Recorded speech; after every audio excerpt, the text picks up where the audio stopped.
তাহলে আজকে আমরা ই রিটার্নে চলে যাই। আমরা মেইন আজকের যে ফোকাসিং পয়েন্ট এটা হচ্ছে আমরা ই রিটার্ন থেকে প্র্যাকটিক্যালি শিখব। প্রতিটি পয়েন্ট আমরা খুব মনোযোগ দিয়ে দেখব, তাহলে আমাদের এই বিষয়গুলো ক্লিয়ার হয়ে যাবে।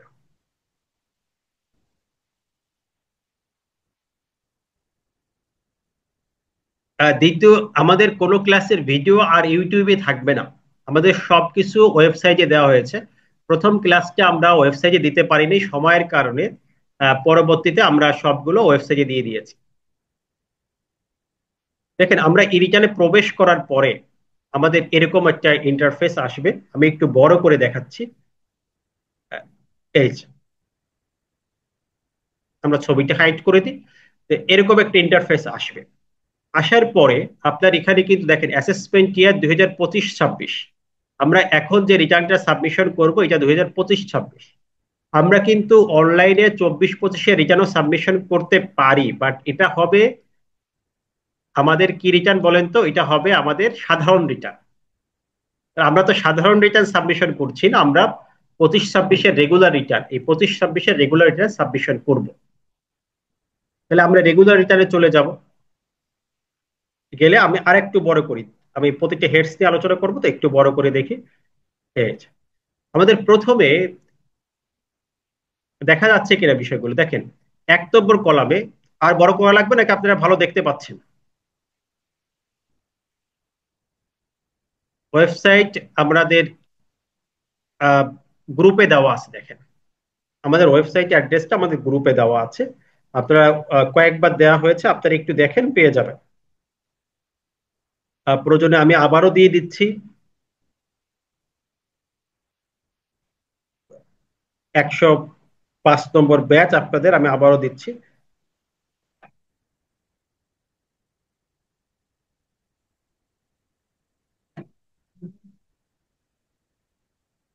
Okay. এখন দেখেন, এই যে অ্যাসেসমেন্ট ইনফরমেশন, ফার্স্ট কথা অ্যাসেসমেন্ট ইনফরমেশন, এই পয়েন্টটা দেখেন। এখানে হচ্ছে আমরা কোন ধরনের রিটার্ন সাবমিশন করব। এখানে অবশ্যই যদি আমরা কারেন্ট অ্যাসেসমেন্ট ইয়ারের রিটার্ন সাবমিশন করি, অর্থাৎ বর্তমান যে কারেন্ট অ্যাসেসমেন্ট ইয়ার, সেই রিটার্ন সাবমিশন করলে আমাদের এখানে সেলফ হবে। আর যদি আমরা 175 ধারা রিটার্ন দিই, মানে এখানে যদি আমরা 24-25-এর জায়গায় এখানে যদি 24-25-এর রিটার্ন সাবমিশন করতাম, মানে 25-26 না দিয়ে 24-25-এর রিটার্ন আমরা দিতাম, তাহলে আমাদের এটা হতো নর্মাল। বাট এখন হবে সেলফ। নর্মাল সেলফ কি, এটা গত ক্লাসে আমরা আলোচনা করেছিলাম, একদম ফার্স্ট ক্লাসে। আর এখানে হচ্ছে ইনকাম ইয়ার। ইনকাম ইয়ারের ফ্রম ডেট টু আমাদের ইন্ডিং ডেট, দুটো ডেট থাকবে। অনেক সময় আমাদের ইন্ডিং ডেট সব সময় 30 জুন 2025 হবে, অর্থাৎ এই 25-26-এর জন্য ইনকামের ইন্ডিং ডেট হচ্ছে 30 জুন 2025, এটা হবে। এখানে কোনো চেঞ্জেস নাই, ঠিক আছে? এই যে দেখেন, 30/6/2025 ইন্ডিং ডেট, এটা ঠিক আছে, এটা হবে। বাট ওপেনিং ডেটটা, ফ্রম ডেট, এটা চেঞ্জ হতে পারে। ধরেন একজন ব্যক্তি 6 মাস জব করেছে, যেমন জানুয়ারির 1 তারিখ থেকে তার জবটা শুরু হয়েছে, তখন এখানে কিন্তু সে জানুয়ারির 1 তারিখ থেকে এই 6 মাসই তার ইনকাম ইয়ার হতে পারে।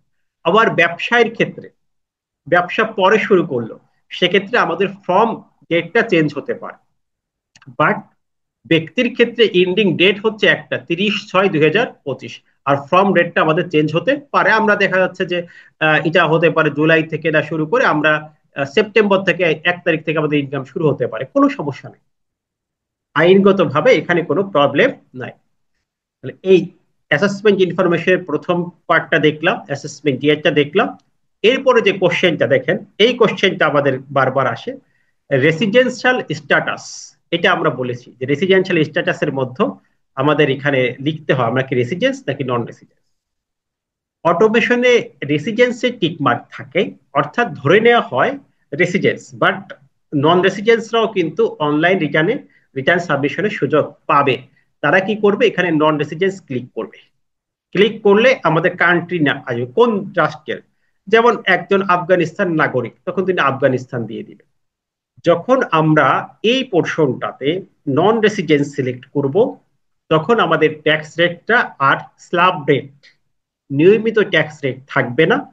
তখন এই ট্যাক্স রেটটা হয়ে যাবে ফ্ল্যাট 30%, এবং কোনো এক্সামশন সুবিধা এখানে পাওয়া যাবে না। এবং এই নন রেসিডেন্স এমপ্লয়ীদের কাছ থেকে সেকশন 119 অনুযায়ী আমাদের 30% উৎসে কর সংগ্রহ করার বিধান রয়েছে। তার মানে আমরা এই রেসিডেন্স নন রেসিডেন্স, এখন এই রেসিডেন্স নিয়ে গত ক্লাসে কথা বলেছি, যিনি বাংলাদেশে জন্মগ্রহণ করেছেন তিনি সব সময় রেসিডেন্স হিসেবে কাউন্ট হবে, যদিও তিনি এই সারা বছর বিদেশে অবস্থান করেছেন। তিনি হচ্ছে বাংলাদেশি বিদেশি অবস্থানরত কর্মকর্তা, অর্থাৎ যিনি বাংলাদেশি, বাংলাদেশের নাগরিক বা রেসিডেন্স, কিন্তু বিদেশে অবস্থানরত। কথা বোঝাতে পারছি কিনা? তিনি বিদেশে অবস্থান করলেও তিনি মূলত বাংলাদেশি। তাহলে এখানে আমাদের রেসিডেন্স নন রেসিডেন্সটা কাউন্ট করতে হবে। আর যদি এই ফরেনার, যেমন আফগানিস্তানের নাগরিক কিন্তু অর্থ বছরে 183 দিন এদেশে অবস্থান করেছে, এটা হয়ে যায়, তাহলে তিনি কিন্তু রেসিডেন্স হয়ে যাবে। এই বিষয়টা আমাদের ক্লিয়ার হতে হবে। এরপরে ট্যাক্স এক্সামটেড ইনকাম, আপনার কোনো ইনকাম ট্যাক্স এক্সামশন আছে কিনা একে ডিক্লেয়ার করতে হবে। যেমন আমাদের ষষ্ঠ তফসিলে ট্যাক্স এক্সামশন ইনকামের কথা বলা আছে। এখানে আমাদের 36টি আয়ের একটি লিস্ট আছে, যে ইনকাম গুলো আমাদের এক্সামশন ফ্রম ট্যাক্স। তাহলে এরকম যদি ইনকাম থাকে তাহলে আপনি ইয়েস দিবেন, না থাকলে আপনি নো দিবেন। নো দিলে পরবর্তীতে এখানে নো ক্লিক করতে পারবেন, নো দিলে পরবর্তীতে আপনি কোনো এক্সামশন ইনকাম অ্যাড করতে পারবেন না, এটা মনে রাখতে হবে। তাহলে আমরা এখানে ইয়েস দিব বা নো দেব, এটার উপর ডিপেন্ড করবে যে আমরা পরবর্তীতে এক্সামশন ইনকাম এই রিটার্নে ইনপুট দিতে পারবো কি পারবো না, এটার উপর। তাহলে আমাদের এখানে ট্যাক্স এক্সামটেড ইনকাম এই কলামটা আমরা ইয়েস দিব যদি আমাদের ট্যাক্স এক্সামশন ইনকাম থাকে। যেমন ধরেন স্যালারি থেকেও ট্যাক্স এক্সামশন ইনকাম আছে, 6 শিডিউলের 1 নম্বর কলাম, 2 নম্বর কলাম, এগুলো কিন্তু স্যালারি থেকে ট্যাক্স এক্সামশনের কলাম। তাহলে এই বিষয়গুলো আমরা জানবো। আপনি করদাতার যে ডকুমেন্ট নেবেন সেখানে দেখবেন তার কোনো এক্সামশন আছে কিনা, যদি থাকে এখানে ইয়েস দিবেন, অন্যথায় নো টিক মার্ক করবেন। ওকে, এরপরে কাজ কি? এরপরে কাজ হচ্ছে হেডস অফ ইনকাম, তার আয়ের খাতগুলো। অর্থাৎ এই যে খাতগুলো আছে, এই সব খাতগুলো হচ্ছে ট্যাক্সেবল ইনকামের খাত। কি কি আছে আমরা যদি একবার এই হেডস অফ ইনকামে দেখি, আমরা টোটালি বলেছিলাম যে 11 প্রকার ইনকামের আমরা কাজ করি, তার মধ্যে একটা প্রকার এখানে হয়ে গেল ট্যাক্স এক্সামটেড ইনকাম, এটা হচ্ছে 1 নম্বর প্রকার। এরপরে হেডস অফ ইনকামে আমরা দেখব এখানে 7 প্রকার ইনকাম আছে, যেমন income from employment, income from rent, income from agriculture, income from business. আপনি যখন এই 4টিতে ক্লিক করবেন তখন পরবর্তীতে 4টি ইনকামের জন্য আপনার তফসিল ক্রিয়েট হবে। ঠিক আছে, 4টি তফসিল, আর বাকিগুলো ইনকামে সরাসরি লেখা যাবে। Capital gain, income from financial asset মানে আর্থিক পরিসম্পদ থেকে আয়, ইনকাম ফ্রম আদার সোর্স। এই 7টি হেডস আমাদের লেখা আছে সেকশন 30-তে। সেকশন 30 আয়কর আইন 2023-এ ইনকাম সোর্স হচ্ছে এই 7টা। আমি একটু আরো বড় করে দেখাই, এই 7টা। তাহলে এটাকে বলা হয় হেডস অফ ইনকাম। এই 7টি হচ্ছে মেইন হেডস। তাহলে আপনি যখন করদাতার তথ্য নেবেন দেখবেন তার এই কয়টা হেডস ইনকাম আছে। আমরা ধরি যে তার এই 7টি তথ্যের মধ্যে একটা হেডস ইনকাম আছে, তাহলে বাকিগুলো আমরা সব রিমুভ করে দেবো, যে না এই হেডস গুলোতে ইনকাম নাই, ইনকাম ফ্রম ফিনান্সিয়াল অ্যাসেট নাই। আজকে আমরা শুধুমাত্র দেখাবো যার স্যালারি থেকে ইনকাম আছে এমন একজন ব্যক্তির। তাহলে ক্যাপিটাল গেইন ইনকাম নাই, ইনকাম ফ্রম বিজনেসেস নাই, এই বিষয়গুলো তার নাই, সবগুলোকে আমরা রিমুভ করে দেব। শুধু আমরা রাখবো ইনকাম ফ্রম এমপ্লয়মেন্ট এই পোর্শনটা। তাহলে আমাদের তফসিল 1 চলে আসবে। ইনকাম ফ্রম এমপ্লয়মেন্ট যখন আমরা উল্লেখ করব তখন আমাদের তফসিল 1 এখানে চলে আসবে। ওকে, এরপরে দেখেন আরো 3 ধরনের ইনকামের কথা এখানে বলা আছে। একটা হচ্ছে পার্টনারশিপ ফার্ম বা এওপি, অ্যাসোসিয়েশন অফ পার্সন, যাদের আলাদা টিআইএন থাকে। ঠিক আছে, এই পার্টনারশিপ ফার্ম করতে পারেন, যেমন 2 জন 3 জন মিলে আমরা পার্টনারশিপ ফার্ম করতে পারি। পার্টনারশিপ ফার্ম 3 ভাবে নিবন্ধন হতে পারে। একটি হচ্ছে আরজিএসসি থেকে নিবন্ধন হতে পারে, রেজিস্ট্রি অফিস থেকে নিবন্ধন হতে পারে, অথবা 300 টাকার স্ট্যাম্পে ডিড করেও একটি পার্টনারশিপ ফার্ম তৈরি করা যায়। যখন পার্টনারশিপ ফার্ম জয়েন্ট স্টক থেকে আরজিএসসি থেকে নিবন্ধন গ্রহণ করবেন তখন পার্টনারশিপ ফার্মের সাথে MS এটা উল্লেখ থাকে, মানে মেসার্স এটা উল্লেখ থাকে। কারণ পার্টনারশিপ ফার্ম মানে হচ্ছে কয়েকজন ব্যক্তি একত্রিত হয়ে একটি ব্যবসা প্রতিষ্ঠান বা ব্যবসা প্রতিষ্ঠান ওপেন করা। তাহলে এখানে কয়েকজন ব্যক্তি, এজন্য মিস্টার মানে কয়েক ভদ্র মহোদয়গণ কয়েকজন মিলে একটি পার্টনারশিপ ফার্ম। আর অ্যাসোসিয়েশন অফ পার্সন হচ্ছে কয়েকজন ব্যক্তি যদি ব্যবসায়িক উদ্দেশ্য ছাড়া অন্য কোনো উদ্দেশ্য নিয়ে কোনো, যেমন আপনি দেখবেন বিভিন্ন সংঘ আছে, কল্যাণ ফাংশন আছে, সবুজ সংঘ আছে, বিভিন্ন সংঘ, এরা অ্যাসোসিয়েশন অফ পার্সন, কয়েকজন ব্যক্তি মিলে যে কোনো একটি উদ্দেশ্য সাধন করার জন্য, যা সমিতির মতো তারা এটা করতে পারে। এরপর ইনকাম আর্নড আউটসাইড বাংলাদেশ, বাংলাদেশের বাইরে থেকে আপনার ইনকাম আসতে পারে যদি এটা আমাদের ফরেন রেমিটেন্সের শর্ত পূরণ না করে, অর্থাৎ কারেন্ট অর্থ বছরে আসে নাই, ব্যাংকিং চ্যানেলে আসে নাই, এরপরে প্রপার ডকুমেন্ট সাবমিশন করা হয় নাই, সেক্ষেত্রে কিন্তু আমাদের কি হবে, এটা ইনকাম আর্নড আউটসাইড বাংলাদেশ হিসেবে গণ্য হবে, অর্থাৎ বিদেশ থেকে করযোগ্য আয় হিসেবে গণ্য হবে। আরেকটা হচ্ছে income earned by spouse or minor children, অর্থাৎ আপনার স্ত্রী যদি করদাতা না হয় অথবা আপনার সন্তান যদি নাবালক হয় কিন্তু তার ইনকাম হয়, যেমন দেখবেন এখন কিন্তু অনেকে এই ফেসবুকিং করে অথবা ইউটিউবিং করে ছোট ছোট মানুষ 15-16 বছর বয়স ভালো ইনকাম করছে। তাহলে এরকম যদি ইনকাম থাকে তাহলে তার পিতা যিনি থাকবেন, তার অভিভাবক যিনি থাকবেন, এই ইনকামটা তার আয়ের সাথে যোগ হয়ে যাবে। তাহলে এরকম আমরা ইনকাম দেখলাম, এই 4টে ইনকাম দেখলাম। তাহলে আমরা যদি বলতে পারি এই 4টা, এই মূলত একটা খাত, তাহলে টোটাল এই 4টা মিলে হচ্ছে 3টা, আর ট্যাক্স এক্সামটেড ইনকাম আর হচ্ছে হেডস অফ ইনকাম 7টা। তাহলে টোটাল আমরা এই 11টা ইনকাম নিয়ে কাজ করি। আমরা আজকে এখান থেকে একটি ইনকাম নিয়ে আমরা আলোচনা করছি, এটা হচ্ছে স্যালারি ইনকাম। এই স্যালারির মধ্য থেকে আমরা আজকে গভর্নমেন্ট এবং নন গভর্নমেন্ট দুটো স্যালারি দেখানোর চেষ্টা করব। এই হেডস অফ ইনকামে আমরা সিলেক্ট করে নিলাম income from employment, salaried income. Select করার পরে আমরা পরবর্তী প্রসেস নিয়ে চলে যাব। এখন দেখেন এখানে আমাদের অ্যাডিশনাল ইনফরমেশন দিতে হবে।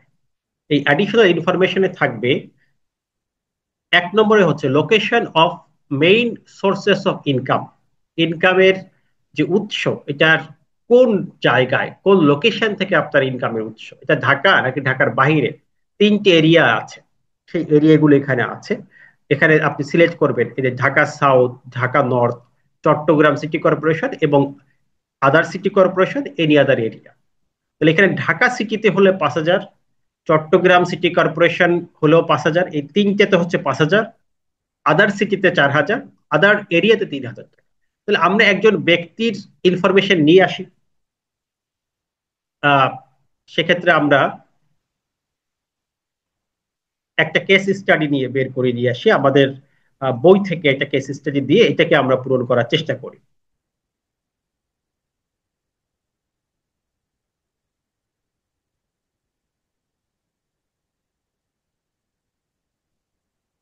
আমরা 1 নম্বর কেস স্টাডি আমাদের বইয়ে যেটা আছে এখান থেকে আমরা ফিল আপ করার চেষ্টা করি। দেখেন এখানে আমাদের মনে রাখতে হবে, আমাদের একটি রিটার্নে মূলত ব্যক্তির 5 ধরনের তথ্য দিতে হয়। কারণ এই রিটার্ন যেটা আমরা রিটার্ন করব, ব্যক্তি কত ধরনের, 5 ধরনের তথ্য দিতে হবে। 1 নম্বর তথ্য দিতে হবে তার আয়ের তথ্য, সকল আয়। আমরা এখন যে রিটার্নটি করছি এই ব্যক্তি শুধুমাত্র স্যালারি খাতে ইনকাম আছে। এরপর তার বিনিয়োগের তথ্য, সকল ব্যয়ের তথ্য থাকবে। তারপর সম্পদ এবং দায়ের তথ্য থাকবে, তার সম্পদ কি আছে, অ্যাসেট কি আছে, দায় কি আছে এবং ব্যয় কি আছে, পারিবারিক খরচ। ঠিক আছে, তাহলে এখানে দেখেন আয়ের তথ্য 1টা, বিনিয়োগের তথ্য 2টা, সম্পদ দায় 3টা, ব্যয় তথ্য 4টা এবং উৎসে কর, অগ্রিম কর ইত্যাদি করের তথ্য 5টা। এই 5 ক্যাটাগরির তথ্য আপনি আপনার ক্লায়েন্টের কাছ থেকে সংগ্রহ করবেন, ডকুমেন্ট চাইবেন যে আপনার ইনকাম সোর্স কি, ইনকাম সোর্সের সকল ডকুমেন্টের। এই ইনকামের সাথে সাথে আপনার বিনিয়োগের ডকুমেন্টস গুলো সাবমিট করেন। আপনার কি কি অ্যাসেট আছে, কি কি লোন আছে, দায় আছে, এই ডকুমেন্টস গুলো সাবমিট করেন। আপনার পারিবারিক খরচের একটা হিস্ট্রি আমাকে দেন, কি কি পারিবারিক ব্যয় আছে। এরপর উৎসে করের তথ্য দেন বা অগ্রিম ট্যাক্সের তথ্য দেন। এই তথ্যগুলো নিয়েই কিন্তু আপনাকে কাজ করতে হবে। তাহলে আমরা যদি এই ব্যক্তির স্যালারি তথ্য আছে এটি নিয়ে কাজ করি, তখন দেখেন ফেরদাউস ইসলাম সরকারি কর্মকর্তা, একজন সরকারি কর্মকর্তা, আহ, তার স্যালারি খাতে আয়, তাহলে আমরা ধরে নিচ্ছি তিনি ঢাকা সিটিতে বসবাস করেন। তাহলে এখানে আমরা ঢাকা নর্থ অথবা সাউথ সিলেক্ট করব। তাহলে ঢাকা আমরা যদি নর্থ সাউথ সিলেক্ট করি, তাহলে আমাদের মিনিমাম ট্যাক্স 5,000 টাকা চলে আসবে। এরপরে দেখেন দ্বিতীয় নম্বর পয়েন্টে, এখানে এই দ্বিতীয় নম্বর পয়েন্টে আমাদের যে সুযোগ সুবিধা পাবেন, যেমন যুদ্ধাহত মুক্তিযোদ্ধা যারা আছেন, এবং এটা গেজেটেড, তাদের ক্ষেত্রে কিন্তু আমাদের করমুক্ত সীমা জানেন যে একটু অব্যাহতি সীমা বেশি দেওয়া আছে। সেই ক্ষেত্রে আমরা এখানে টিক মার্ক করব। এরপর ডিজেবল পার্সন, তাদের ক্ষেত্রেও কিন্তু আমাদের ভিন্ন করমুক্ত সেবা দেওয়া আছে না, 4,75,000 টাকা। তাই রেফারেন্স দিয়ে, ডেট দিয়ে এখানে আমরা ক্লিক করব। এরপরে লিগাল গার্ডিয়ান হিসেবে ডিজেবল পার্সনের আপনি ক্লেম করতে পারেন, সেক্ষেত্রে আপনার অতিরিক্ত 50,000 টাকা বৃদ্ধি পাবে। এই বিষয়টা আপনি এখানে ক্লেম করবেন। তাহলে এটা গেল স্পেশাল বেনিফিট যারা পাবেন। আর মেল ফিমেলটা আমাদের এই টিনের সাথে অটো হয়ে যায়। যেমন এখন আমরা যার কাজ করছি তিনি ফিমেল, ওই যে অব্যাহতি ফিমেলের জন্য এটা কিন্তু অটো হয়ে গেছে, এটা আপনাকে আর সিলেক্ট করতে হচ্ছে না। মানে location of main income source, এই বিষয়টা আমরা এডিশনাল ইনফরমেশনে প্রথমে উল্লেখ করব। এরপর ট্যাক্স রিবেট। ট্যাক্স রিবেট কখন পাবে? আমরা গত ক্লাসে এটা আলোচনা করেছি যে এই ব্যক্তি, এই করদাতা যদি নির্ধারিত খাতে বিনিয়োগ করে অথবা দান করে, তাহলে ট্যাক্স রিবেট পাবে। এখন আমরা যে করদাতার কাজ করতেছি, দেখেন এই ব্যক্তির বিনিয়োগ আছে কিনা। হ্যাঁ, বিনিয়োগের তথ্য আছে। ফিরদাউস ইসলাম আয় বর্ষে এত টাকা বিনিয়োগ করেছেন, তার মানে তার বিনিয়োগ আছে। তার মানে সেক্ষেত্রে আমরা কি দিব? ট্যাক্স রিবেটে ইয়েস দিব। যদি তার কোনো বিনিয়োগ না থাকে, তিনি কোথাও কোনো বিনিয়োগ করেননি অর্থ বছরে, তখন আমরা এখানে নোতে ক্লিক করব। ঠিক আছে? আর যদি বিনিয়োগ থাকে, ইয়েস। এরপরে IT10B রিকোয়ারমেন্টস, এটা আমরা বলেছি যে প্রত্যেক ব্যক্তি করদাতার জন্য কিন্তু IT10B রিকোয়ারমেন্টস নাই। বাট আমাদের উচিত কি? সকলেরই IT10B পূরণ করা। যদিও সে বাধ্যতামূলক ভাবে IT10B দিবে না, এরকম কোনো আইন থাকে যে দেওয়া বাধ্যতামূলক নয়, তারপরও উচিত হচ্ছে তার IT10B ডিক্লেয়ার করা। কারণ IT10B এখন দিচ্ছে না, কিন্তু হঠাৎ করে 50,000 50 লাখ টাকার সম্পত্তি হয়ে গেল, তখন IT10B দিতে হবে, এটা একটা ঝামেলায় পড়ে যাবে, কোয়ারিস হতে পারে। এই জন্য আগে থেকেই IT10B দিয়ে আসলে করদাতার জন্য বেটার। আমি প্রত্যেকটি পয়েন্ট আপনাদেরকে বলে দিচ্ছি যে কোনটা করলে বেটার হবে, তাহলে আপনাদের বুঝতে সুবিধা হবে।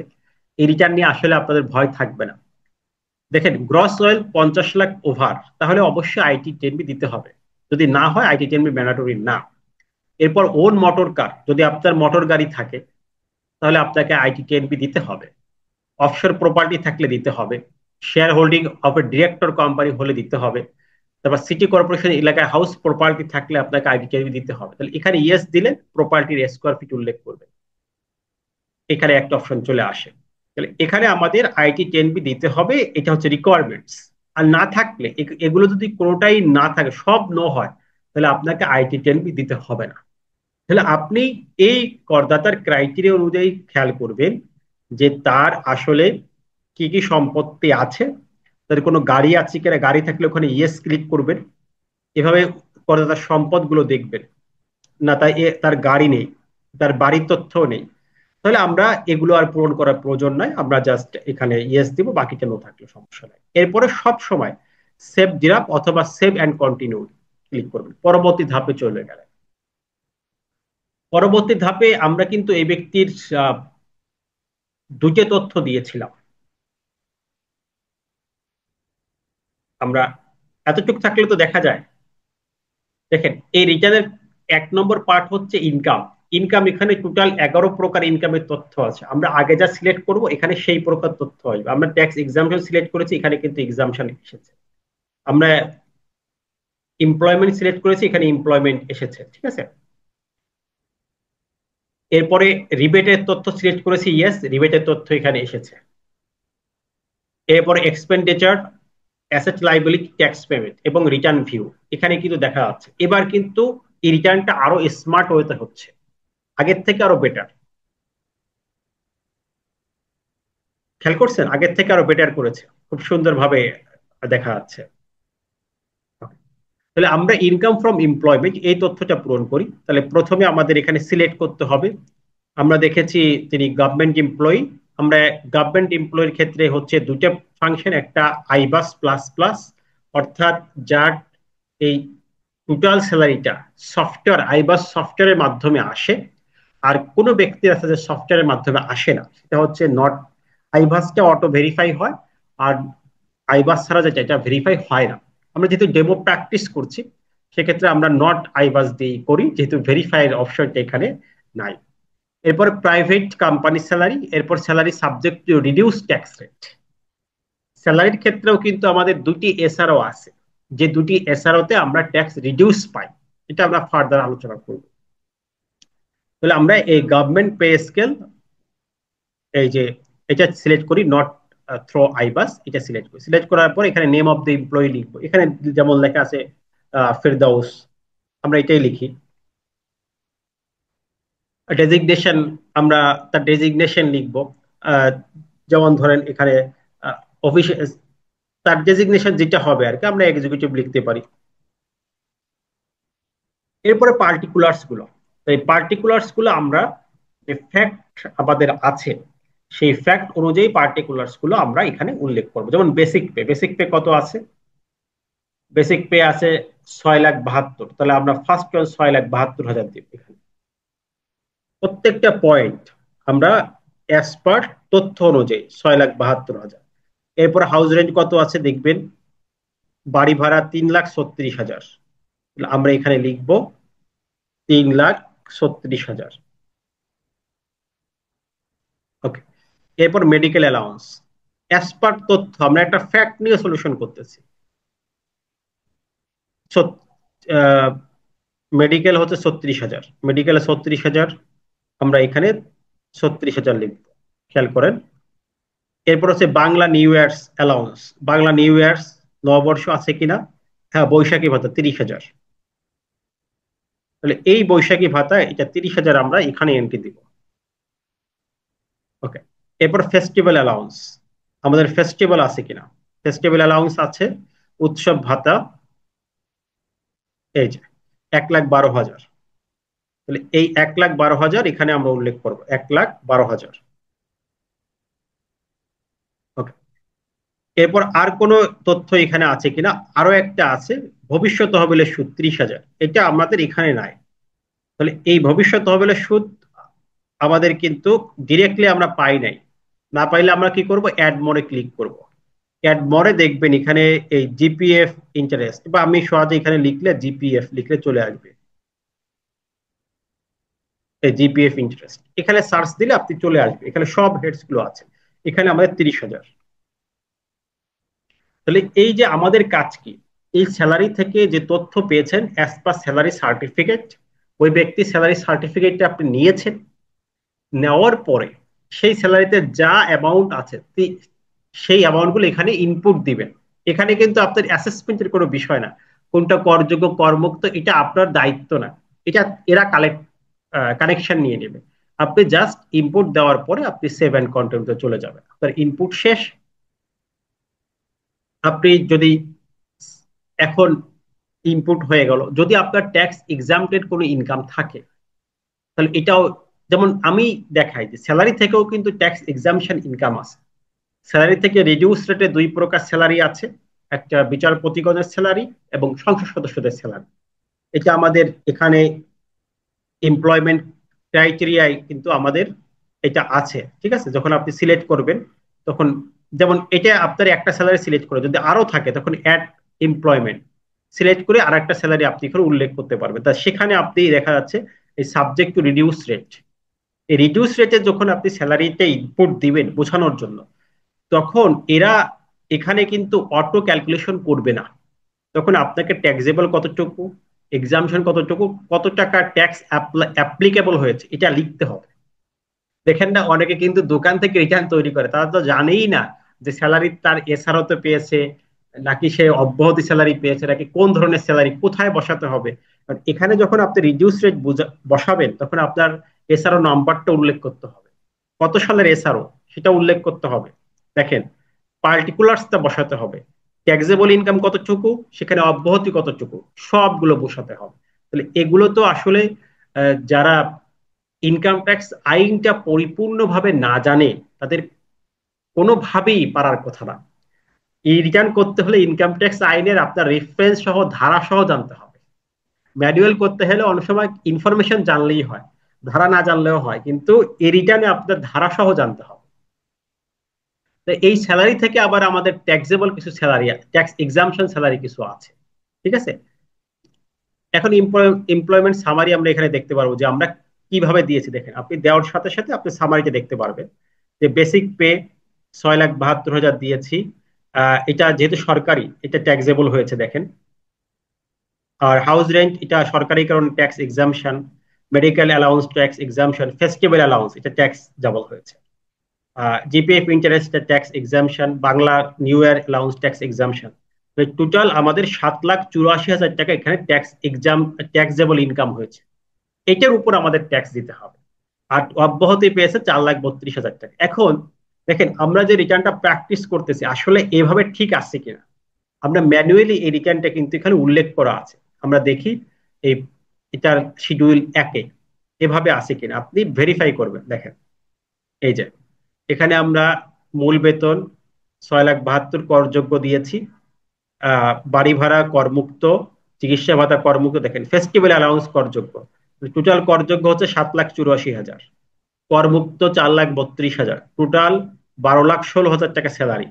এখানে আমরা অনলাইনে যে হিস্ট্রি এটা দেখি, টোটাল স্যালারি 12,16,000, ঠিক আছে, করমুক্ত 4,32,000, ঠিক আছে, 7,84,000, ঠিক আছে। তাহলে এরকম ভাবে প্রতিটা আপনি সামারি দেখে নিবেন, তাহলে আপনার বুঝতে সুবিধা হবে যে হ্যাঁ, আমরা যা ইনপুট দিয়েছি যা ঠিকভাবে কাজ করছি কিনা। অনেক সময় ইনপুট দিলে ইনপুটটা এখানে নেয় না, এই জন্য আপনাকে সামারিটা দেখতে হবে, বারবার ভেরিফাই করে, কমপ্লিট হওয়ার পরে, রিভিউ করে তারপরে আপনাকে সাবমিশনে যেতে হবে। তাহলে এই কাজগুলো কিন্তু আমাদের খুবই গুরুত্বপূর্ণ ফাংশন। তাহলে এটা আমরা দেখব, দেখার পরে আমরা ট্যাক্স এক্সাম্পটেড কোনো ইনকাম আছে কিনা। ট্যাক্স এক্সাম্পশন স্যালারিও আছে, দেখেন এখানে সিলেক্ট অন। আমরা যদি এখানে যেমন আমাদের কয়েকটা এক্সামশন ষষ্ঠ তফসিল থেকে নেওয়া হয়েছে, foreign remittance, software, IT, export, bond, তারপর ইউনিভার্সাল পেনশন স্কিম। এরপর দেখেন আদার এক্সামশন আন্ডার 6 শিডিউল পার্ট 1। এখানে দেখবেন অনেক প্রকার স্যালারি আছে যেগুলো এক্সামশন। আমি স্যালারির ক্ষেত্রগুলো আজকে বলতেছি শুধুমাত্র। যেমন এখানে আছে exempted salary and income inter government and international organisation. তার মানে আমাদের ষষ্ঠ তফসিলে কিছু স্যালারি এক্সামশন দেওয়া হয়েছে যেটা আন্তর্জাতিক সংস্থায় যারা জব করে, যেমন ধরেন আমাদের ইউনেস্কো আছে, ইউএনডিপি আছে, এরকম বিভিন্ন ইন্টারন্যাশনাল অর্গানাইজেশনে যারা জব করেন তাদের স্যালারি কিন্তু অব্যাহতি দেওয়া আছে। এই জিনিসটা আমাদের জানতে হবে। তাহলে এই ষষ্ঠ তফসিলের 1 নম্বর পয়েন্ট, আমরা বলেছি ষষ্ঠ তফসিলটা খুবই গুরুত্বপূর্ণ, কারণ ষষ্ঠ তফসিল আমাদের সকল অব্যাহতির তালিকা দেওয়া আছে, টোটাল 36টি তালিকা দেওয়া আছে। আমার বইতে খুব সুন্দর করে অব্যাহতির তালিকাগুলো আছে, আপনি একবার দেখে নিবেন। আইন জানা ছাড়া কিন্তু ই রিটার্ন পূরণ করা সম্ভব না। আবারও রিপিট করি, আপনি দেখেন এখন তো দোকানে বিভিন্ন ভাবে ই রিটার্ন তৈরি হচ্ছে। এটা হচ্ছে যেমন নার্স সার্জারি করতেছে সেই অবস্থা। এটা আসলেই তারা আইনগতভাবে সঠিকভাবে রিটার্ন পূরণ করতে পারছে না। এজন্য রিটার্ন যদি সঠিকভাবে পূরণ না করা হয়, পরবর্তী দিকগুলোতে কিন্তু ঝামেলা তৈরি হয়ে যায়। এজন্য আপনাকে প্রথম কাজ, আমাদের কোর্সের মেইন উদ্দেশ্য হচ্ছে একটি নির্ভুল রিটার্ন তৈরি করা। কোন পয়েন্টে কোন কলামে কোন জিনিসটা আসবে এটা ভালো করে বুঝে ইনপুট দেওয়া। এরপরে অ্যাম্বাসেডরদের স্যালারি, এখানে কিন্তু কন্ডিশন আছে, যদি সংশ্লিষ্ট রাষ্ট্রের নাগরিক হয়। আবারও বলি, যিনি যেমন আমাদের দেশে দেখবেন আমেরিকান এম্বাসি আছে, বিভিন্ন রাষ্ট্রের এম্বাসি আমাদের দেশে অবস্থান করছে। এই এম্বাসিতে যারা জব করে সবার স্যালারি অব্যাহতি না। ধর এই এম্বাসিতে বাংলাদেশে এক নাগরিক জব করে, তার স্যালারি কি অব্যাহতি না? কিন্তু যদি আমেরিকান এম্বাসিতে আমেরিকান নাগরিক সে জব করে, তাহলে এটা এক্সামশন, কারণ এটা হচ্ছে আমেরিকান একটা টেরিটরি। এই বিষয়গুলো বুঝতে হবে। এরপরে লোকাল অথরিটি বা গভর্নমেন্ট অথরিটি থেকে যে স্যালারি আপনি পেয়েছেন, এটা এক্সামশন দেওয়া আছে। এরপর এই আরপিএফ থেকে, রিকগনাইজড পিএফ ফান্ড থেকে যে বেনিফিট পেয়েছেন, এটার একটা এক্সামশন আমাদের আইতে দেওয়া আছে। এরপরে পেমেন্ট ফ্রম জিপিএফ, এই যে আমরা দেখলাম যে এই ব্যক্তি জিপিএফ এর ইন্টারেস্ট পেয়েছে, তাহলে জিপিএফ থেকে যে পেমেন্টটা তিনি পাবেন, যে ইনকামটা হবে, বা জিপিএফ ফান্ড থেকে এককালীন যে টাকাটি পাবেন, এটাও কিন্তু আমাদের এক্সামশন দেওয়া আছে। এরপর ভলান্টারি রিটায়ারমেন্ট বেনিফিট, দেখেন এইগুলো স্যালারির সাথে সম্পৃক্ত। এই 8টে এক্সামশন আছে স্যালারি থেকে, 1 থেকে 8 পর্যন্ত। চিন্তা করেন, স্যালারি থেকেও কিন্তু 8 ধরনের এক্সামশন ইনকাম আছে। এই বিষয়গুলো আপনাকে জেনে তারপর এখানে ইনপুট দিতে হবে। আমরা ষষ্ঠ তফসিলে আমরা কিন্তু এই 11 প্রকার ইনকাম নিয়ে পড়াশোনা করব। আমরা আজকে স্যালারি দেখতেছি, এরকম এক্সামশন ইনকাম নিয়ে আমাদের কিন্তু ক্লাস আছে। তখন ইন ডিটেলসে আমরা দেখব যে একজন ব্যক্তি কোন কোন জায়গা থেকে এক্সামশন পায়। এই বিষয়গুলো আমরা তখন আশা করি যে একদম স্পেসিফিক্যালি ক্লিয়ার হয়ে যাবে। এখন আসেন, তাহলে আমরা এক্সামশন গুলো মোটামুটি বুঝতে পারলাম, আশা করা যায়। আমরা স্যালারি থেকে যদি কোনো এক্সামশন থাকে এখানে উল্লেখ করবো, আর যদি এক্সামশন না থাকে, আমাদের কোনো এক্সামশন নাই, যেমন আমরা যে ব্যক্তি রিটার্ন ফর্ম পূরণ করছি সেই ব্যক্তি তথ্যতে দেখেন কোনো এক্সামশনের তথ্য নাই। হ্যাঁ, এই ভবিষ্যৎ তহবিলি সুদ, এটা তো আমরা ওখানে এক্সামশন পেয়েছি, আর কোনো তথ্য কিন্তু এক্সট্রা ভাবে নাই। তাহলে আমরা এখানে এক্সামশন ইনকাম নাই হিসেবে ধরে নেব। এই ব্যক্তির পূর্ণাঙ্গ রিটার্নের সময়ে আমরা কি করব, তার এই অ্যাসেসমেন্টে যে এক্সামশন ইনকামটা হাইড করে দেব, কেটে দিব। এটা এখানে নো করে দেব। যদি এখানে নো করে দিই, তখন দেখবেন এই দেখেন ট্যাক্স এক্সাম্পটেড ইনকাম, এটাকে ইয়েস ছিল, এটাকে নো করে দিয়েছি। নো করলে এটার ইম্প্যাক্টটা কি, এটা কি হবে? যদি আমরা এখানে নো করে দেই, তাহলে পরবর্তীতে যখন আমরা এই কলামে চলে যাব, তখন দেখবেন যে এখানে আর এক্সামশন ইনকামটা শো করছে না। দেখছেন, এখানে আর কোনো এক্সামশন ইনকাম শো করছে না। তাহলে আমরা ওই প্রথমে যদি ইনপুট দিয়ে আসি এক্সামটেড ইনকাম, যেমন অনেকে এটা খুঁজে পায় না যে স্যার এক্সামশন ইনকাম তো আমার আসে না অনলাইনে, আসলে আসবে, এটা বুঝতে হবে। প্রথমে ওইটা ইনপুট দিলে আপনার এখানে অটোমেশনে চলে আসবে। তাহলে প্রথম অ্যাসেসমেন্টে আপনাকে এক্সামশন ইনকামের কলামটি ইনপুট দিতে হবে। আশা করা যায় বিষয়টি ক্লিয়ার হয়েছে। এরপরে আসেন, এই যে ব্যক্তি নিয়ে কাজ করছি, এ ব্যক্তির বিনিয়োগ আছে, ইনভেস্টমেন্ট আছে, এবং আমাদের কিন্তু ইনভেস্টমেন্টের একটা লিমিট আছে প্রত্যেকটা ইনভেস্টমেন্টের ক্ষেত্রে। গত ক্লাসে এটা ডিটেলসে আলোচনা করেছি। আমরা এই ইনভেস্টমেন্টের ডিটেলসটা এখানে আমরা উল্লেখ করব যে কোন কোন খাতে আমাদের ইনভেস্টমেন্ট গুলো আছে। 1 নম্বর পয়েন্ট, ইনভেস্টমেন্টের খাতগুলো এটা এখানে চলে আসছে। আমরা দেখব যে তার কোন কোন খাতটা আছে, যেমন লাইফ ইন্স্যুরেন্সে ইনভেস্টমেন্ট আছে কিনা, গত ক্লাসে আমরা ডিটেলসে দেখিয়েছি। এখানে এই ব্যক্তির তথ্যগুলো দেখি কয়টা খাতে ইনভেস্টমেন্ট আছে। 1 নম্বর হচ্ছে জিপিএফ ফান্ড, 2 নম্বর হচ্ছে শেয়ার বাজার, 3 নম্বর হচ্ছে ডিপিএস। আর এফডিআর এটা তো ইনভেস্টমেন্ট হিসেবে কাউন্ট হবে না, এটা তো আমরা জানি, যদি এখানে আসে আমরা কাউন্ট করব না। তাহলে একটা, দুইটা, তিনটা, এই ব্যক্তির 3টা ইনভেস্টমেন্ট আছে, তাহলে 3টি জায়গায় আমরা পূরণ করব। তাহলে আমরা এখন চলে যাই 3টে জায়গায়। একটা হচ্ছে পেনশন স্কিম ডিপিএস এ। ডিপিএস এর ক্ষেত্রে আমরা ব্যাংকের নাম লিখবো, তাহলে কোন ব্যাংকে, তার এবি ব্যাংকে আছে। অ্যাকাউন্ট নাম্বারটা এখানে উল্লেখ করব, পূর্ণাঙ্গ অ্যাকাউন্ট নাম্বারটা। ডিপোজিট অ্যামাউন্ট, এই বছরে কত টাকা ডিপোজিট করেছেন। এখানে ডিপিএস এ 60,000 টাকা তিনি ইনভেস্টমেন্ট করেছেন, 60,000 টাকা আমরা এখানে উল্লেখ করব। ঠিক আছে, আমাদের এখানে কিন্তু লিমিট আছে 1,20,000। ধরেন আমি এখানে 1,60,000 টাকা উল্লেখ করলেও তারা 1,20,000 কাউন্ট করবে, কারণ আমাদের একটা লিমিট আছে। সর্বোচ্চ হাইয়েস্ট লিমিট হচ্ছে ডিপিএস এর ক্ষেত্রে 1,20,000। তাহলে আমরা যখন পরামর্শ দিব কোনো ব্যক্তিকে ডিপিএস ইনভেস্টমেন্ট করার জন্য, আমরা বলবো যে আপনি 1,20,000 পর্যন্ত ডিপিএস এ ইনভেস্টমেন্ট করতে পারবেন। এর বেশি ইনভেস্টমেন্ট করার কোনো সুযোগ নাই, করলেও আপনি বেনিফিট পাবেন না, তাই তো? তাহলে আমরা এখানে এই ব্যক্তির ক্ষেত্রে দেখি 60,000 ইনভেস্টমেন্ট, 60,000 আমরা লিখব। তিনটি ইনভেস্টমেন্ট আমরা পেয়েছি, তাহলে সেই তিনটি ইনভেস্টমেন্ট নিয়ে কিন্তু আমরা কাজ করছি 60,000। ওকে, এরপর তার ইনভেস্টমেন্ট আছে এই জেনারেল পিএফ ফান্ডে। এখানে তার অ্যাকাউন্ট নাম্বারটা লিখতে হবে, পূর্ণাঙ্গ অ্যাকাউন্ট নাম্বারটা লিখবো, কন্ট্রিবিউশন অ্যামাউন্টটা লিখবো। জিপিএফ ফান্ডে আমরা জানি যে একজনের কন্ট্রিবিউশনটাই হয়, এখানে 1,20,000 টাকা কন্ট্রিবিউশন, 1,20,000 টাকা আমরা এখানে লিখি। এখানে কোনো লিমিট নাই, আমরা যে পরিমাণ লিখবো এটাই তারা ইনভেস্টমেন্ট হিসেবে কাউন্ট করবে। এরকম এই ব্যক্তির কয়টা খাতে আছে এটা আমরা কাউন্ট করছি, তাহলে তার দুইটা খাত পেয়ে গেলাম আমরা, ডিপিএস পেলাম, জিপিএফ পেলাম, আর কোনটা আছে একটু দেখে নিই। আর আছে শেয়ার মার্কেটে, ক্যাপিটাল মার্কেট, শেয়ার বাজারে আমাদের ইনভেস্টমেন্ট আছে, তাহলে এখানে আমাদের উল্লেখ করতে হবে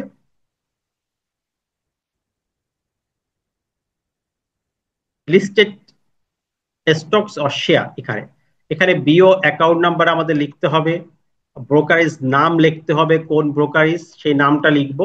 এরপর ইনভেস্টমেন্ট ডিউরিং দিস ইয়ার, আমাদের শেয়ার ইনভেস্টমেন্ট করার ক্ষেত্রে দুটি জিনিস মনে রাখতে হবে। ইনভেস্টমেন্টের ক্ষেত্রে আমাদের শুধুমাত্র এই অর্থ বছরে যে ইনভেস্টমেন্ট হয়েছে সেই তথ্য দিতে হবে, 1 নম্বর পয়েন্ট। এই অর্থ বছরে যে ইনভেস্টমেন্ট হয়েছে সেই তথ্য দিতে হবে, 1 নম্বর পয়েন্ট। আবারও বলি, 2 নম্বর পয়েন্ট হচ্ছে শেয়ার ভ্যালু লেখার ক্ষেত্রে সবসময় কস্ট ভ্যালু দিতে হবে। দেখবেন ওখানে বিও যে অ্যাকাউন্ট নাম্বার, ওখানে কিন্তু কস্ট ভ্যালু থাকে, মার্কেট ভ্যালু থাকে। আমরা কোন ভ্যালুকে উল্লেখ করব? Cost value. তাহলে কস্ট ভ্যালু কত? আমাদের তথ্য অনুযায়ী 3 লাখ টাকা শেয়ার ক্রয় করেছে, তাহলে আমরা এখানে 3 লাখ টাকা উল্লেখ করব, 3 লাখ। এই 3 লাখ টাকা উল্লেখ করলাম, এটা হচ্ছে আমাদের এই বছরের ইনভেস্টমেন্ট। তাহলে আমরা টোটাল তিনটা ইনভেস্টমেন্ট পেয়েছি, একটা হচ্ছে ডিপিএস এ 60,000, শেয়ার মার্কেটে 3 লাখ, আর হচ্ছে 1,20,000 টাকা জিপিএফ। এই ব্যক্তির ইনভেস্টমেন্ট তিনটা, টোটাল ইনভেস্টমেন্ট 4,80,000 টাকা। তাহলে আমাদের ইনকামের তথ্য শেষ, ইনভেস্টমেন্টের তথ্য শেষ। এরপরে আমরা সেভ দিয়ে পরবর্তী পরবর্তী পার্টে আমরা চলে যাব। দেখেন প্রত্যেকটি পয়েন্ট আপনাদেরকে ভালো করে দেখতে হবে, কারণ কোনো জায়গায় যেন গ্যাপ না হয়, এটা খেয়াল রাখতে হবে। তাহলে রিবেটটা আমাদের শেষ, ঠিক আছে। এখন দেখেন ইনকাম এবং রিবেট এই দুটো শেষ হলে মূলত আমাদের ট্যাক্সের ক্যালকুলেশন শেষ। আর বাকি যে বিষয়গুলো আছে সেটা হচ্ছে এক্সপেন্ডিচার এবং অ্যাসেট লাইবিলিটি, এই বিষয়গুলো আছে, এই বিষয়গুলো আলাদা একটি পার্ট। বাট আমাদের ট্যাক্সের পার্ট কিন্তু শেষ, যে এই ব্যক্তির কত টাকা ট্যাক্স চলে আসছে। আমরা যদি তার এই যে রিটার্ন ভিউতে যাই, তখন আমরা তার মোটামুটি এই তথ্যগুলো পেয়ে যাব সবগুলো, যে কত টাকা তার ট্যাক্স আসবে। বা আমরা যদি তার ট্যাক্স ক্যালকুলেশনে যাই, সেখানেও আমরা দেখতে পারবো কত টাকা তার ট্যাক্স এসেছে। দেখেন প্রত্যেকটার কিন্তু আমরা সামারি এখান থেকে দেখে নিব এক একটা করে, যে এই যা আমরা পূরণ করেছি। এখন যদি আমি ট্যাক্স পেমেন্টে যাই, আমার তথ্যগুলো আপডেট হয়ে যাবে। এর আগে আমি পূর্ণাঙ্গ রিটার্নটা একবার একটু রিভিউ করি, তাহলে এরপরে আমরা তার এক্সপেন্ডিচার দিব, জীবনযাত্রার যে ব্যয়। এখন দেখেন আমরা এক ব্যক্তির জীবনযাত্রার ব্যয় দিব, কতটুকু পরিমাণ দিব, এখানে কিন্তু অনেকগুলো বিষয় আছে। জীবনযাত্রা ব্যয় দেওয়ার ক্ষেত্রে আমাদের কিছু লজিক আছে, এগুলো বুঝতে হবে, কারণ সকল তথ্য কিন্তু আমরা অ্যাকচুয়ালি পাবো না।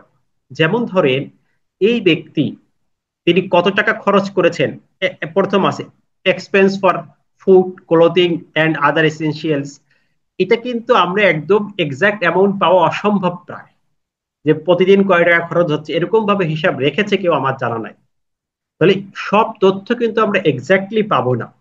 তারপরেও এই জীবনযাত্রার ব্যয়টা আমাদের লজিক্যাল হতে হবে, কারণ প্রত্যেকটি অডিট রিপোর্ট যখন হয়, যখন একটি অ্যাসেসমেন্ট অর্ডার হয় ট্যাক্স সার্কেল থেকে, তখন এই বিষয়ে পারিবারিক ব্যয় নিয়ে, জীবনযাত্রার ব্যয় নিয়ে একটি কোশ্চেন থাকে। তাহলে আমরা এখানে কতটুকু পরিমাণ ব্যয় দিব, এটা নিয়ে কিন্তু আমাদের একটা ডিটেলস ক্লাস আছে। এখানে একটা লজিক আমি সহজে বলে দিই। আমি দুটি বিষয় দেখব। এক নম্বর, এই ব্যক্তির ইনকাম কত। দুই নম্বর, এই ব্যক্তির ইনভেস্টমেন্ট কত। ধরেন যদি এই ব্যক্তির কথা আমরা চিন্তা করি, তখন তার ইনকামের তথ্য আমরা দেখব যে তার টোটাল ইনকাম কত। আমরা তার টোটাল ইনকাম সামারি যদি দেখি, তখন দেখি টোটাল ইনকাম হচ্ছে তার 12,16,000 টাকা। আর কোনো ইনকাম নাই। এই ব্যক্তির ইনকাম হচ্ছে 12,16,000।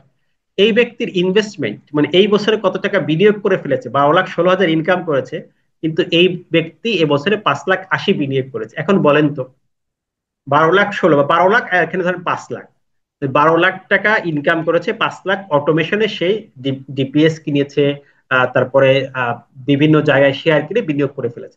তার কাছে থাকে কত, 7,00,000 টাকা। এখন এই ব্যক্তির যখন আপনি এক্সপেন্ডিচার উল্লেখ করবেন, এটা কোনোভাবে 7,00,000-এর বেশি হবে না, 7,00,000-এর কম হবে। তাহলে প্রথমে আপনি কাউন্ট করবেন ওই ব্যক্তির ইনকাম কত, কারণ ইনকাম অনুযায়ী তার ব্যয়টা হয়। এই ইনকাম যা হবে তার থেকে বিনিয়োগটা বাদ দিবেন, আর যে অ্যামাউন্টটা থাকবে এটার ম্যাক্সিমাম পোর্শন আপনি খরচ দিবেন। কিছু খরচ আছে যেগুলো অ্যাকচুয়ালি আপনাকে দিতে হবে, এই জিনিসগুলো আমরা ইন ডিটেলসে পরবর্তীতে দেখবো, কারণ 167 ধারা এবং 168 ধারায় এই ইনকাম দেওয়ার ক্ষেত্রে কিছু নিয়ম কারণ বলা আছে, এটাও আমাদের দেখা উচিত। এই বিষয়গুলো আমরা ধীরে ধীরে দেখবো। এখন জাস্ট আমরা এই ব্যক্তির ক্ষেত্রে টোটাল খরচটা কত, এটা রিটার্নটা পূরণ করার জন্য আমরা জাস্ট এতটুকু দেখি যে এই ব্যক্তির জীবন যাপন ব্যয় হচ্ছে 5,65,000। জাস্ট এই ফিগারটা আমরা উল্লেখ করে দিই, এই ডিটেলসটা আমরা পরে দেখবো কিভাবে দিতে হবে এবং কোনটা লজিক্যালি দিতে হবে। তা আমরা এখন এই টোটাল অ্যামাউন্ট অফ এক্সপেন্স আমরা এখানে উল্লেখ করতে পারি 5,00,000,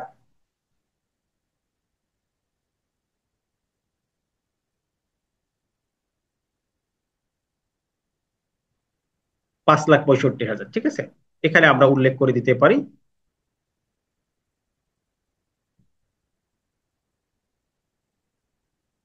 ওকে, তাহলে টোটাল অ্যামাউন্ট অফ এক্সপেন্সটা আমাদের এখানে চলে আসলো। এরপরে আমাদের অ্যাসেট এবং লাইবিলিটি, দ্বিতীয় তথ্য দিতে হবে আমাদের সম্পদের এবং দায়ের। সম্পদ দায়ের তথ্যটা যদি আমরা প্রিভিয়াস ইয়ারে রিটার্ন সাবমিশন করি, তাহলে এটা অটো হয়ে যাবে, যা লেখা আছে ইম্পোর্ট অ্যান্ড অটো ফিল্ড।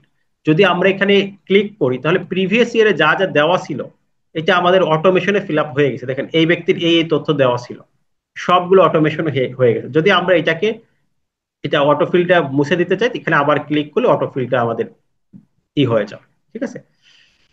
আর যদি আমরা অটোফিল্ড না চাই, তাহলে আমরা এই অটোফিল্ডে ক্লিক করব না, অ্যাসেট লাইবিলিটি যাব। যাওয়ার পরে দেখেন এগুলো কিন্তু অটো চলে আসছে, যেহেতু অটো একবার ক্লিক করেছি।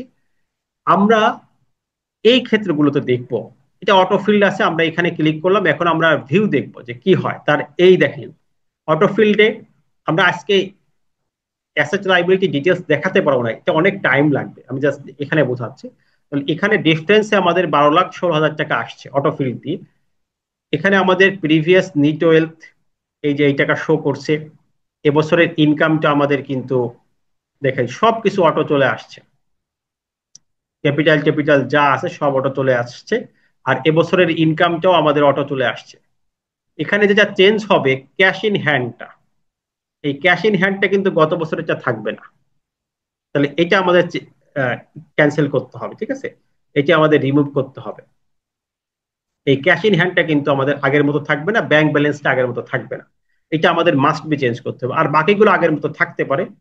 এই অ্যানুয়াল লিভিং এক্সপেন্সটা কিন্তু আমাদের অটো ফিল্ড হতে হবে, ঠিক আছে। তাহলে এরকম কিছু কিছু বিষয় আমরা এটা ডিটেলসে পরবর্তীতে দেখব।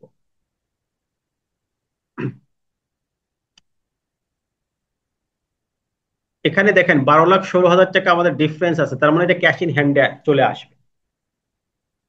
এখন আমরা যদি এই এই গত বছরের থেকে ইনপুট না দেই, যেমন এক্সপেন্ডিচার আমরা এখানে কিন্তু একটা ফিগার উল্লেখ করেছি, 5,65,000 টাকা। এটা দিয়ে উল্লেখ করে সেভ দিলে আমাদের এটা চলে আসলো। এবার অ্যাসেট লাইবিলিটিতে আমরা যখন আসব, তখন দেখেন এখানে অটো ফিল্ড আছে, এটাকে কিন্তু আমরা মুছে দিতে পারি। কিভাবে?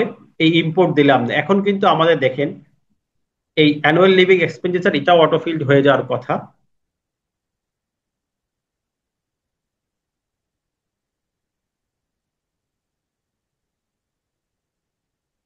এখানে আমাদের ইনকামটা দেখেন শো করছে,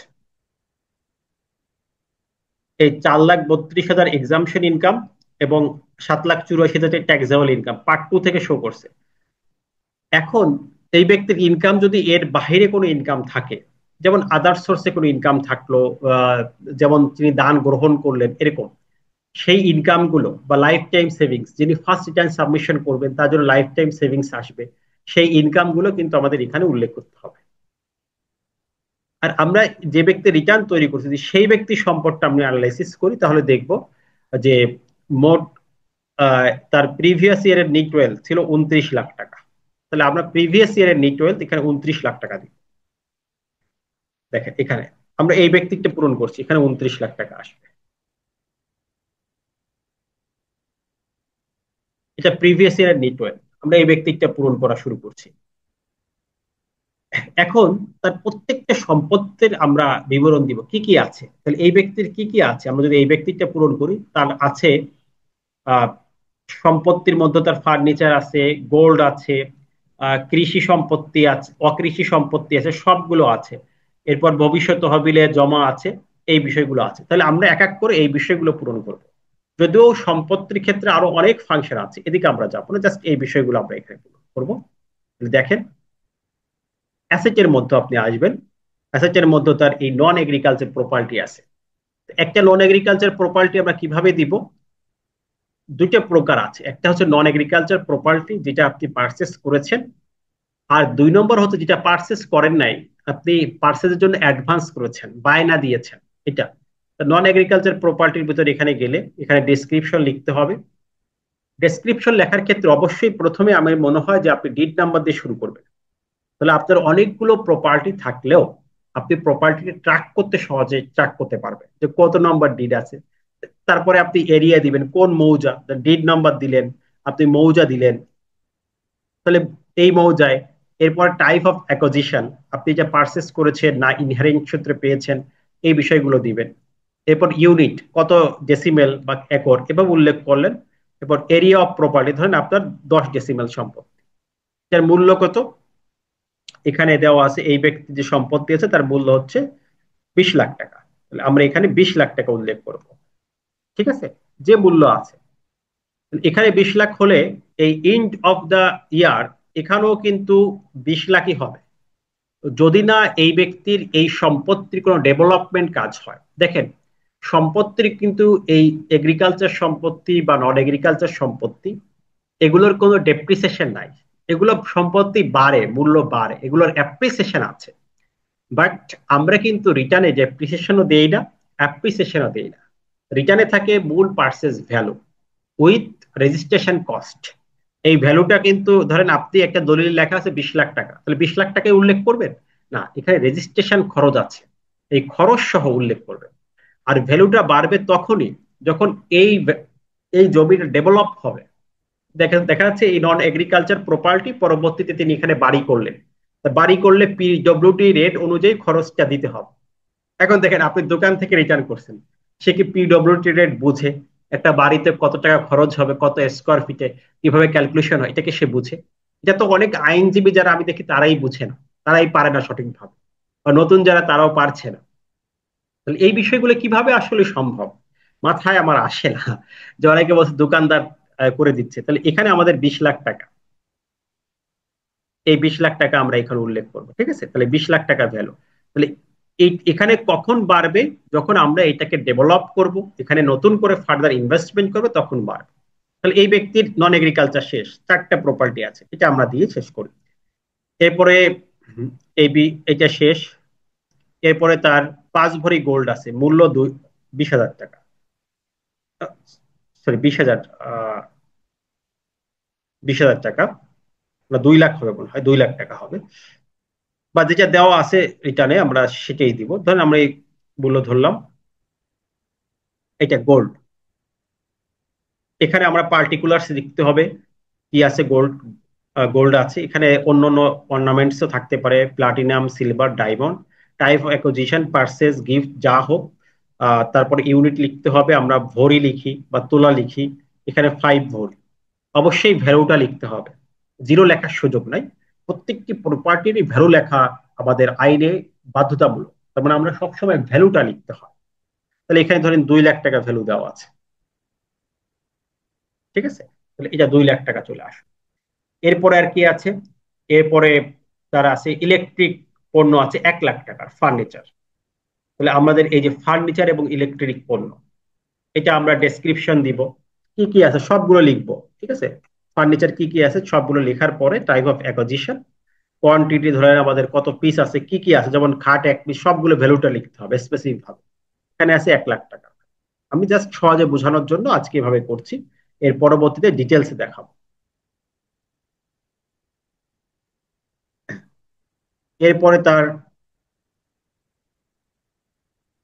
তাহলে এটা হলো তার এই অ্যাসেটের বিবরণ। তার অন্য কোনো অ্যাসেট আছে কিনা আমরা আরেকটু দেখে নিই, তো কোনো ফিনান্সিয়াল অ্যাসেট আছে কিনা।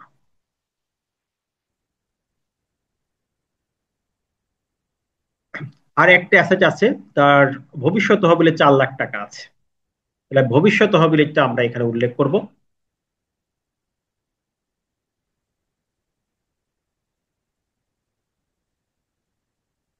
এই ক্যাশটা আমরা সর্বশেষ পূরণ করব, ঠিক আছে? এই যে ফিনান্সিয়াল অ্যাসেট, এই ফিনান্সিয়াল অ্যাসেটের মধ্যে আমাদের সকল এই যে শেয়ার, ডিবেঞ্চার, সঞ্চয়পত্র, ফিক্সড অ্যাসেট, যতগুলো আর্থিক পরিসম্পদ, ডিপিএস, লোন, এই পিএফ ফান্ড, এই পিএফ ফান্ডের তথ্য এখানে চলে আসবে।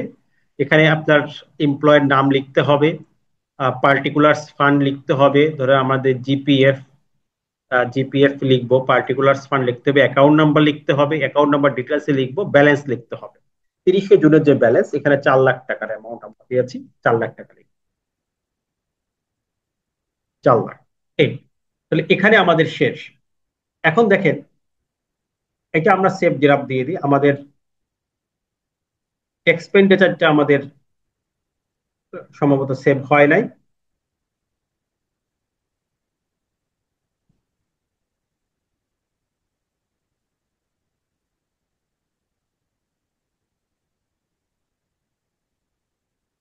5,65,000 এই অ্যামাউন্ট আমরা দিই। এক্সপেন্ডিচার কত আছে আমরা একটু সামারি দেখে নিই। 5,65,000, ওকে। তাহলে এইখানে 5,65,000 টাকা দিলে, আমরা যদি অন্য কোনো জায়গায় অ্যামাউন্ট না দিই, এটা 5,65,000 টাকা চলে আসবে। আর এখানে আমরা যে কোনো কমেন্ট লিখতে পারবো, ঠিক আছে? এটা হচ্ছে কমেন্টের ঘর। আমরা একসাথে খরচটা দিলাম, যদিও আমাদের পার্টিকুলার অনুযায়ী দিতে হবে, যেটা পরবর্তীতে আমরা ভেরিফাই করে দিই। তাহলে এখানে আমরা সেভ দেওয়া, সেভ দেওয়ার পরে আমাদের দেখেন এখানে আমাদের অটোমেশনে এটা চলে আসছে, এই অ্যানুয়াল এক্সপেন্ডিচার। এখন আমাদের সকল তথ্য কিন্তু রিটার্নে চলে আসছে।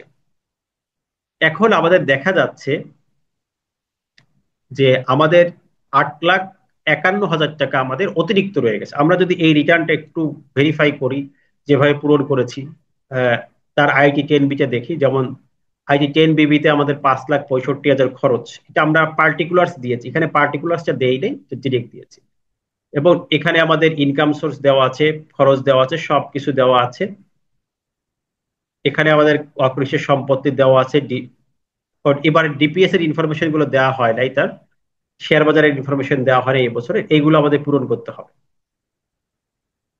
তার তার আরো কিছু ইনফরমেশন আমাদের বাদ রয়ে গেছে, যেমন তার এবছরে শেয়ার বিনিয়োগ ছিল, যেগুলো আমরা বিনিয়োগে দিয়েছি, সেই বিনিয়োগগুলো তো আমাদের এখানে উল্লেখ করতে হবে, ঠিক আছে? আর্থিক পরিসম্পদ, সেগুলো উল্লেখ করা হয় নাই। যেমন শেয়ার বাজারে তার কত লাখ ছিল, আমরা বিনিয়োগের তথ্য কিন্তু রেয়াতের তথ্য দিয়েছিলাম। এখানে আমরা ক্লিক করে দেখবো সেই তথ্যটা আছে এখানে ডিবেটের ঘরে। আমরা এই ডিপিএস এর 60,000 টাকা, তারপরে এখানে 3 লাখ, আর এখানে আমাদের 1,20,000, এই তথ্যগুলো দিয়েছিলাম। তাহলে এই তথ্যগুলো আমাদের এখানেও আসবে, যেহেতু এটা কারেন্ট বছরে আমাদের বিনিয়োগ।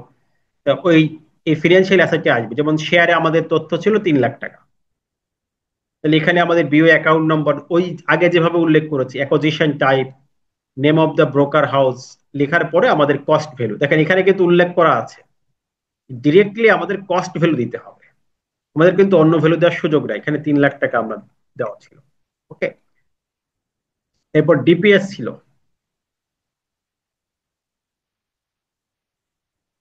ডিপিএস, এখানে ব্যাংক সিলেক্ট করতে হয় কোন ব্যাংকে, তারপরে এখানে আমাদের অ্যাকাউন্ট নাম্বার, এখানে হচ্ছে অ্যামাউন্ট, আমাদের 60,000 টাকা ছিল।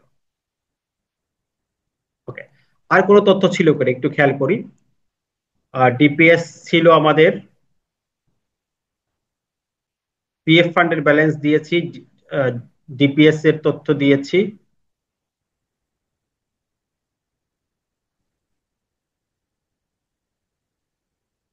আর একটা ছিল তার তথ্য অনুযায়ী এই ব্যক্তি এফডিআর ছিল, যেটা আমার ইনভেস্টমেন্টে আসে নাই, কিন্তু এখানে আছে ফিক্সড ডিপোজিট মানে এফডিআর। তাহলে এফডিআর এর তথ্যটা এরকম ভাবে এই ব্যক্তি একজন ক্লায়েন্টের প্রত্যেকটা জিনিস আপনি ভেরিফাই করবেন যে সে কি কি তথ্য দিয়েছে। যে এখানে এফডিআর দিয়েছে, term deposit FDR, select bank, account number আর অ্যামাউন্ট, এখানে 3 লাখ টাকা, এই প্রত্যেকটা জিনিস আপনি ভেরিফাই করবেন যে আমি যে তথ্য পেয়েছি সে অনুযায়ী ইনপুটটা কারেক্ট হচ্ছে কিনা। এখানে ইনপুটটা সঠিকভাবে দিলে অ্যাসেটের ক্ষেত্রে আপনার হয়ে যাবে। তাহলে দেখা যাচ্ছে ডিফারেন্স কত, 1,91,000 টাকা। খেয়াল করেন, আমরা এই যে যে রিটার্নটি করেছি, এখানে দেখেন এই টোটাল দেওয়ার পরে হ্যান্ড ক্যাশে কত টাকা এসেছে, 1,91,000 টাকা ম্যানুয়াল রিটার্নটায়। তাহলে আমরা এই 1,91,000 টাকা ডিফারেন্স পাচ্ছি, মানে এটা হ্যান্ড ক্যাশে বসালে আমাদের রিটার্নটা হয়ে যাবে। তাহলে এটাকে কপি করে আমরা এই ক্যাশ ইন হ্যান্ডের অপশন আছে দেখেন, এই যে cash and fund outside business, এখানে cash in hand, cash in হ্যান্ডে আপনার জাস্ট এই ফিগারটি দিয়ে দিবেন, দিয়ে ইন্টার দিবেন। দেওয়ার পরে দেখেন এখন ডিফারেন্স নাই। তাহলে আপনি সেভ এন্ড কন্টিনিউ দেন, আপনার টোটাল ডেটাটা সেভ হয়ে গেছে। এখন আপনি ট্যাক্সের ক্যালকুলেশনে যান। এই রেগুলার ট্যাক্স আসছে তার, যেহেতু ফিমেল, এই 7,84,000, এক্সামশন 4,32,000, টোটাল ট্যাক্স আসছে 33,400। তো এই ব্যক্তির 33,400, সরি 33,400 টাকা ট্যাক্স আসছে। ইনভেস্টমেন্টে রেয়াত পেয়েছে 23,520 টাকা। আমরা দেখি এটা মেল ফিমেলের কারণে ট্যাক্স ভিন্ন হতে পারে, কিন্তু রেয়াত ঠিক থাকবে। যেমন এখানে আমরা রেয়াত ক্যালকুলেশন করেছিলাম, দেখেন 23,520 টাকা। আমরা এই রিটার্নেও দেখি রেয়াত 23,520 টাকা, তার মানে রেয়াতটা আমাদের ঠিক আছে। আমরা যারটা করছি তিনি হচ্ছে ফিমেল, আর এখানে যারটা দেখানো হচ্ছে তিনি হচ্ছে মেয়ে, এই জন্য ট্যাক্স রেটে পার্থক্য আছে, আর বাকি সব ঠিক আছে। এই জন্য 38,000 টাকা ট্যাক্স, এটা রেয়াত। এরপরে আমরা বাকিটা দেখি। তাহলে ট্যাক্স আফটার রিবেটের পরে 9,880 টাকা। তার মিনিমাম ট্যাক্স আমরা ওই স্থান সিলেক্ট করেছিলাম সে অনুযায়ী 5,000 টাকা, ওকে ঠিক আছে, লোকেশন অনুযায়ী। আর একটা আছে গ্রস রিসিটের উপর মিনিমাম ট্যাক্স আছে, আর 163,000 টিডিএস আছে। টোটাল 3 প্রকার মিনিমাম ট্যাক্সের বিধান আমাদের আইনে আছে, এটা আমরা জানি। এই মিনিমাম ট্যাক্স হচ্ছে আমাদের 3 প্রকার, 3 ক্যাটাগরিজ। সারচার্জ আমাদের নিউট্রাল সারচার্জের কথা জানি, টোবাকো সারচার্জ আর এনভায়রনমেন্ট সারচার্জ, এগুলো আছে। টোটাল তাকে এই 9,08,080 টাকা পেমেন্ট দিতে হবে। এখন সে কোনো সোর্স ট্যাক্স দিয়েছে কিনা এটা ভেরিফাই করতে হবে। যদি কোনো সোর্স ট্যাক্স দেওয়া থাকে তাহলে সে এখানে আপডেট করে নিবে, এটা আমরা নেক্সট ক্লাসে দেখাবো। এই যে update tax and payment status, যদি সোর্স ট্যাক্স দিয়ে থাকে তাহলে এখানে গেলে আলাদা সফটওয়্যারে চলে যাবে, সেখানে আপডেট আসবে। না হলে তাকে এই 9,980 টাকা পেমেন্ট করতে হবে। এখন আমরা রিটার্নটা একটু ভিউ করে দেখি যে আমরা যে রিটার্নটা করলাম এটা সঠিক আছে কিনা। দেখেন, 1 নম্বর তথ্য আমাদের এই 7,84,000 টাকা ইনকাম, আমরা এই রিটার্নের সাথে ভেরিফাই করে দেখি। হ্যাঁ, এটা ঠিক আছে, ইনকাম ঠিক আছে, রিবেট 23,500 ঠিক আছে, সবকিছু ঠিক আছে। ট্যাক্সটা ব্যতিক্রম, কারণ ট্যাক্সটা হচ্ছে এ ব্যক্তি মেল, 5,000 টাকা ব্যতিক্রম হবে। এই 9,80,000 হয়েছে, সেখানে 13,000 হবে আর কি, 5,000 ব্যতিক্রম। হ্যাঁ, এটা আছে। 9 5 14,880, 9,880, আর পুরুষ হলে 5,000 বেশি, তাহলে এটা ঠিক আছে। তাহলে ট্যাক্স ঠিক আছে, দেন ট্যাক্স এক্সামশন ইনকামও দেওয়া আছে, এই ইনকামটাও ঠিক আছে, করঅভ্যত ইনকাম 4,32,000 ঠিক আছে। এরপরে বেসিক পে, এইগুলো তো আমরা ভেরিফাই করেছি, এগুলো ঠিক আছে, সবকিছু দেখেন এখন ঠিক আছে। আমরা যে ইনভেস্টমেন্ট দিয়েছিলাম 4,80,000, এটাও ঠিক আছে, এবং তার উপরে রিবেট 23,520 হয়েছে। আমাদের ম্যানুয়াল রিটার্নের সাথে আমরা একটু মিল করে দেখি। আপনাদের ম্যানুয়াল রিটার্নটা দিয়ে দিব যাতে করে আপনারা মিল করে দেখতে পারেন। হ্যাঁ, ম্যানুয়াল রিটার্ন পূরণ করে যে এটা আমরা পূরণ করেছি, অনলাইনে পূরণ করি, সব ঠিক আছে কিনা। যে অনলাইনটা আসলে আমরা এই কতটা তথ্য ম্যানুয়াল পূরণ করে দেখলাম এবং অনলাইনে এটাকে ইনপুট দিলাম। যদি ভেরিফাইড এক হয় তাহলে মনে করা যায় না আমাদের রিটার্নটি আসলে পরিপূর্ণভাবে সঠিক হয়েছে, যাচাইযোগ্য হয়েছে। তার পারিবারিক খরচ এটা 5,65,000 ডিরেক্ট দিয়ে দিয়েছিলাম। এরপর ওয়েলথ, এই ওয়েলথটা ভালো করে দেখবেন। তোমার ইনকামটা 12,16,000 টাকা শো হয়েছে, আমাদের ম্যানুয়ালি রিটার্নে কি আছে দেখেন।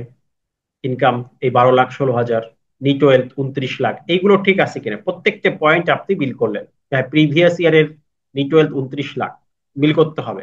তাহলে এবছরের net wealth, gross wealth 41 lakh টাকা, এক্সপেন্স বাদ, তারপর নিট ওয়েলথ 35,51,000 আমাদের ম্যানুয়াল রিটার্নে কি আছে, 35,51,000 আছে, ওকে ডান। এরপরে তার সম্পত্তিগুলো আমরা দেখব, সম্পত্তিগুলো কি কি আসছে। 20 লাখ টাকার প্রপার্টি, ঠিক আছে। তারপরে 3 লাখ টাকার শেয়ার, এই বিষয়গুলো দেখবো। টোটাল আমাদের 10,60,000 টাকার ফিনান্সিয়াল অ্যাসেট আর 20 লাখ টাকার প্রপার্টি, ঠিক আছে। এগুলো ঠিক আছে কিনা আমরা একটু মিল করে দেখব। এখানে দেখেন এই 10,60,000 টাকা আর এখানে হচ্ছে 20,000 টাকা, তার মানে এই পয়েন্টগুলো আমাদের ঠিক আছে। এরপরে দেখেন গোল্ড 2 লাখ, ফার্নিচারে 5 ভরি গোল্ড, হ্যাঁ উল্লেখ আছে। 2 লাখ টাকা, ইলেকট্রিক 1 লাখ, ঠিক আছে। ক্যাশ ইন হ্যান্ডে 1,91,000 আসছে। ওই ডিফারেন্সটা, যেটা ডিফারেন্স থাকে যে ক্যাশ ইন হ্যান্ডে বসায় দিতে হয়। তো এখানেও আমাদের 2 লাখ, 1 লাখ, 1,91,000, টোটাল 35,51,000 টাকা এখানে আসছে। এখানেও 35,51,000 টাকা আছে। তার মানে আমাদের অ্যাসেট লাইবিলিটি এই 10 নম্বর কলাম এবং 7 নম্বর কলাম, এখানে দেখেন, সরি 7 নম্বর কলাম কই, এই যে এই এই দুইটা মাস্ট বি সেম, এখানে সেম হয়েছে, তার মানে আমাদের রিটার্নটা ঠিক আছে। এখন যদি চাই আমরা এই রিটার্নটা সাবমিট করতে পারি, সাবমিট রিটার্নে দিলে রিটার্ন সাবমিট হয়ে যাবে। তো টোটাল রিটার্নটা আমরা একটু প্রিভিউ দেখলাম। আশা করা যায় আপনারা মোটামুটি একটা প্রিভিউ পেয়েছেন। আজকে একদিনে তো সব বোঝা সম্ভব না, আমরা একটা স্যালারি দিয়ে দেখলাম। প্রত্যেকটা হেডসে আমরা ইন ডিটেলস আলোচনা করবো, এর জন্য আমাদের টাইম লাগবে। ইনশাল্লাহ নেক্সট দিন আমরা এটাকে আরো সুন্দর করে আলোচনা করে বোঝাতে পারবো। তাহলে সবাই সে পর্যন্ত ভালো থাকবেন, সে আশা রেখে শেষ করছি। আসসালামু আলাইকুম রহমতুল্লাহ।